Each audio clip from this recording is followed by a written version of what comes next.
Welcome back, LMS portal. Dr. Kavitha for BA Optional English 4th semester. Section Novel, Session 25. We have arrived at the last stage of the novel RUDALI, written by MAHESWETA DEVI and translated by Anjum Katkal. So we came to know about these RUDALIs, that they perform a strange kind of a profession. I have no idea whether they cry for their pathetic situation, but ironically, they give so much of tears and they cry and mourn for some unknown person's death. And this is the phenomena of life and ethics that they follow with a strange kind of a profession. And this profession has been in practice since the pre-independence era, and still it has been continued.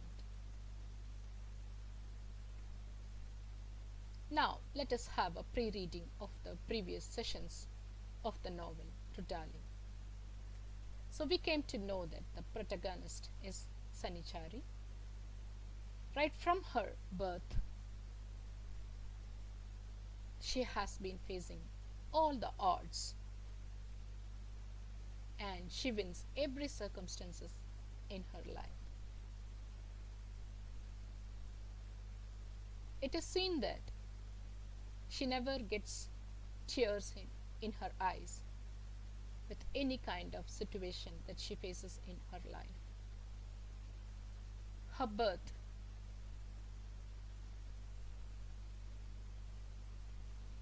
was abandoned by her mother,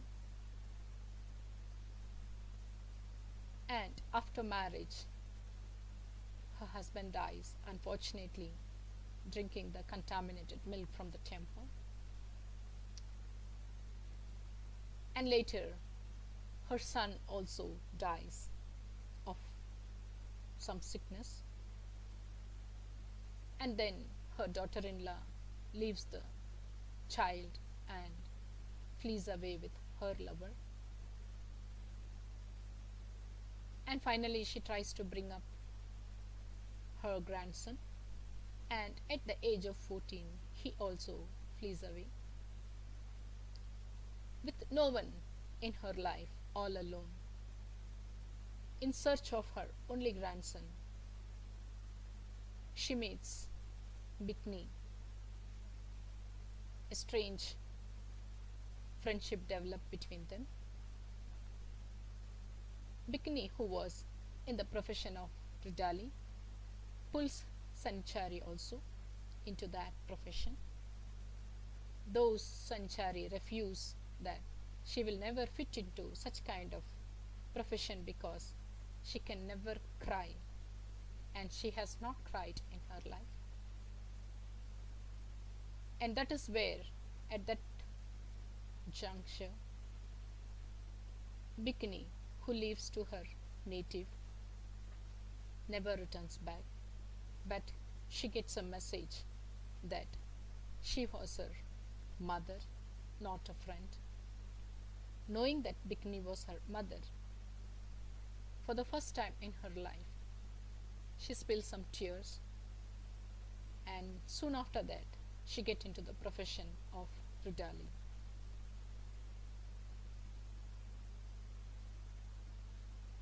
And that is where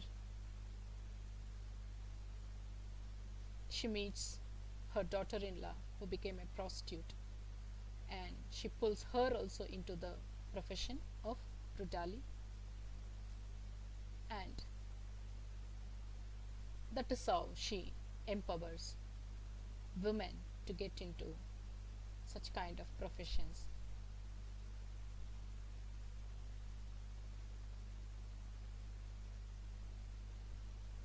So here, this novel is an example of how even the subaltern women can achieve things. So at the end of the novella, it seems that Sanichari becomes strong and confident.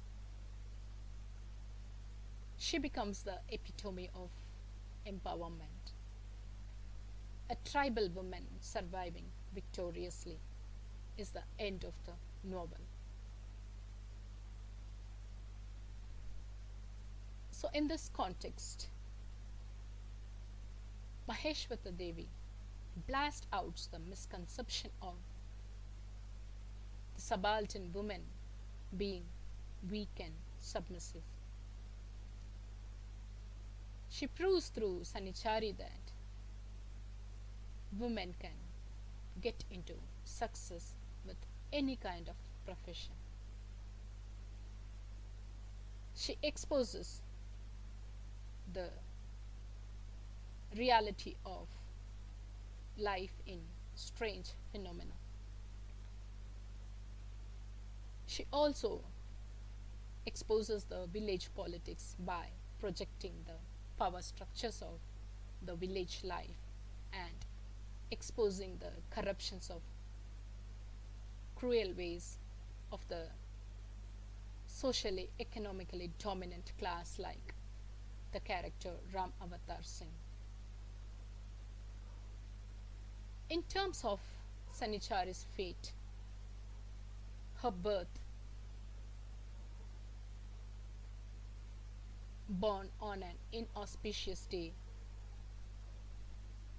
and the agony of losing her family members one by one. If all this we put to one end, the other end is much more pathetic with her survival. So the theme of the novel is survival. So now let us come to look into some critical analysis of this novel.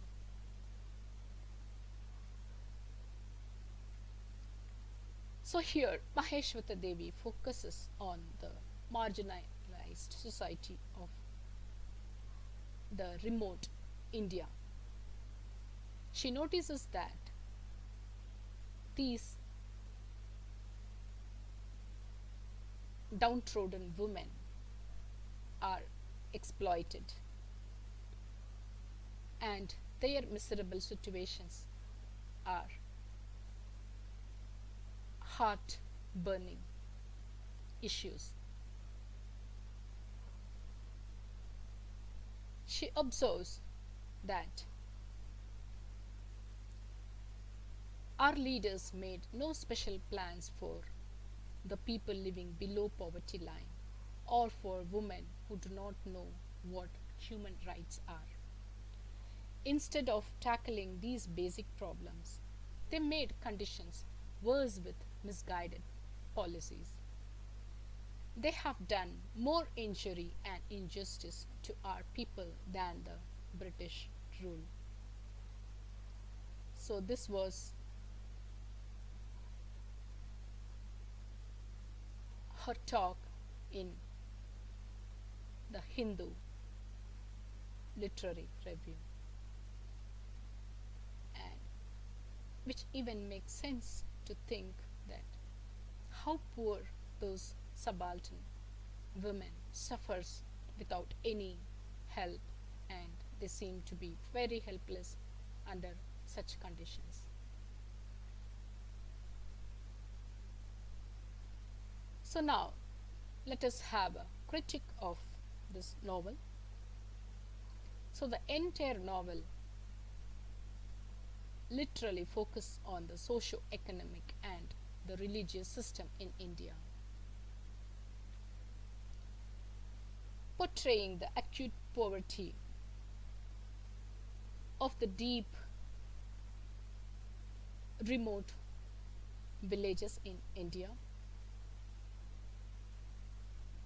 and how the downtrodden women are getting exploited because of their illiteracy, ignorance, superstitious, and above all, the unbridled power of the privileged class, which makes Maheshweta Devi a powerful, committed writer. And we can see at the end of the novel that Sanichari becomes an empowered woman, and thereby providing that subalterns can be empowered through education and organization.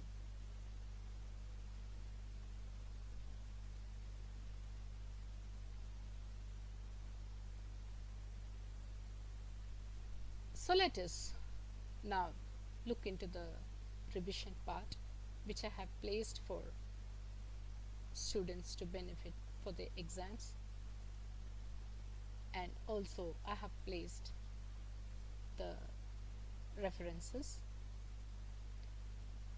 and I hope this novel made us realize so many things which we are unaware of the subaltern women in India. My suggestions, a few I have put down in the reference, and I would like our students to go through particularly Spivak's a literary representations of the subaltern,